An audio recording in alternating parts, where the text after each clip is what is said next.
27.5 पौने 28 सवा 28 पौने 29 सवा 29 पूरा 3000 ਹੁਣ ਨਾ ਬੋਲਿਆ ਜੇ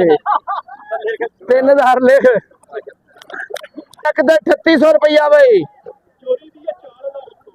4005 सवा 4100 पौने 4200 15 दिन दे चेक ते पौने 4200 सवा 4200 पौने 4300 सवा 4300 पौने 4400 पौने 4400 रुपया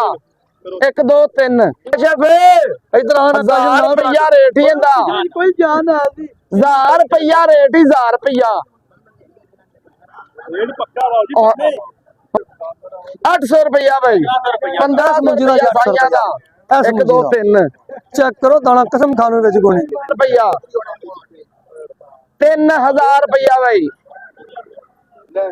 चौधरी 3000 3100 रुपया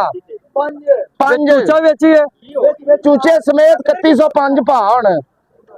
5 3200 5 सवा 3200 55 60 65 70 75 80 85 90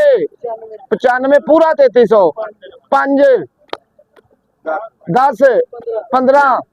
20 50 पौने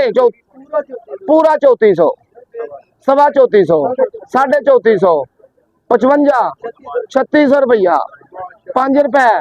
3650 55 पूरा 3700 5 रुपए 25 रुपए 30 रुपए 50 रुपए 55 3600 रुपया 1 2 3 काशफ देना